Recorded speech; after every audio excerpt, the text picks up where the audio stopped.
সকলোৱে এই পাঠান চিনেমাখন বয়কট কৰক। অসমৰ এটা চিনেমা হলতো যাতে প্ৰদৰ্শন নকৰে, প্ৰদৰ্শন কৰিলে সেই অনুষ্ঠান ধ্বংস কৰা হ'ব। কাণৰ তলত মাৰি না একদম ফাটাই দিম।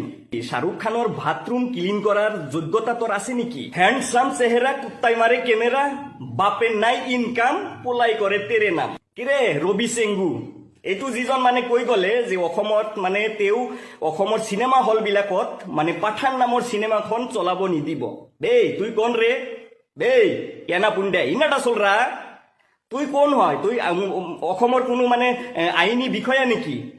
তোৰ কথা মতে অসমৰ চিনেমা হলত মানে পাঠান নামৰ চিনেমাখন চলিব নোৱাৰিব? একদম কাণৰ তলত মাৰি না একদম ফাটাই দিম। হা, তহঁতৰ পকেটত মানে মদ খোৱাৰ পইচা নাথাকে, হা, গেলা মাল খোৱাৰ গেলা যিবিলাক কম দামৰ, হা, দেখি মালবিলাক সেইবিলাক খোৱাৰ পইচা নাথাকে তহঁতৰ পকেটত, 50 টকা নাথাকে। তহঁতে আহিছা কিং খানক সমালোচনা কৰিবলৈ। তেওঁলোকে আহিছে মানে পাঠান নামৰ চিনেমাখন বাইকট কৰিব লাগে। এই তোৰ যোগ্যতা আছে নেকি? শাহৰুখ খানৰ বাথৰুম ক্লিন কৰাৰ যোগ্যতা তোৰ আছে নেকি? তহঁতৰ দৰে যিবিলাক অন্ধভক্ত বৰ্তমান সময়ত মানে কিছুমান ৰাজ্যত তেওঁলোকে প্ৰতিবাদ কৰি আছে শাহৰুখ খানৰ বিৰুদ্ধে।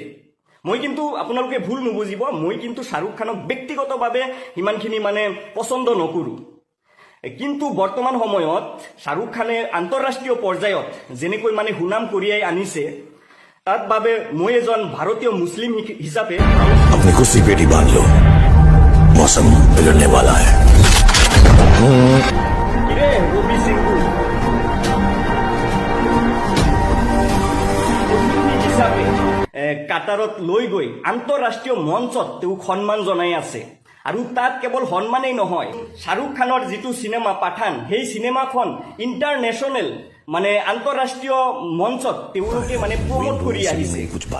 অন্ধভক্ত লাজ লগাৰ প্ৰয়োজন তহঁত। পাঠান চিনেমাখনৰ নাম পাঠান দিয়াৰ কাৰণে যদি এই ছবিখন তহঁতে মানে বাইকট কৰিব পাৰা, তেতিয়াহ'লে তহঁতৰ উচিত আছিলে ফিফা ৱৰ্ল্ড কাপটো বাইকট কৰিব লাগিছিল। কাৰণ সেইখন খেল অনুষ্ঠিত কৰা হৈছিলে ইছলামিক এখন কাউণ্ট্ৰিত। এইটো পুৰা কাপোৰৰ কাৰণে, গেৰুৱা কাপোৰৰ কাৰণে। তাত মানে দীপিকাৰ যিটো মানে যিটো গানত মানে তেওঁ মানে ডেন্স কৰিছে, তাত মানে বিভিন্ন সময়ত বিভিন্ন পোচাক পৰিধান কৰি, পোচাক কিন্তু সকলো পোচাক টুকুৰা টুকুৰা সৰু সৰু পোচাক আপোনালোকে নিশ্চয় দেখি আছে। হা, আমাৰ দেখাৰ কোনো ইচ্ছা নাই, তথাপিও দেখাব লাগে। কেৱল এই গেৰুৱা কাপোৰে দীপিকা পাডুকোনে পৰিধান কৰি তেওঁ ডান্স কৰা নাই। বিভিন্ন সময়ত মানে বিভিন্ন ধৰণৰ কাপোৰ পিন্ধিছে, কেৱল লাষ্ট মানে শেষ হোৱাৰ আগ মুহূৰ্তত কেৱল গেৰুৱা কাপোৰ পিন্ধিছে। বহুত কথা ক'লো আপোনালোকৰ মাজত, যদি কিবা ভুল ত্ৰুটি হৈ থাকে মোৰ কথাত আপোনালোকে সকলোৱে ক্ষমা কৰি দিব বুলি আশা ৰাখিছোঁ। জয় অসম।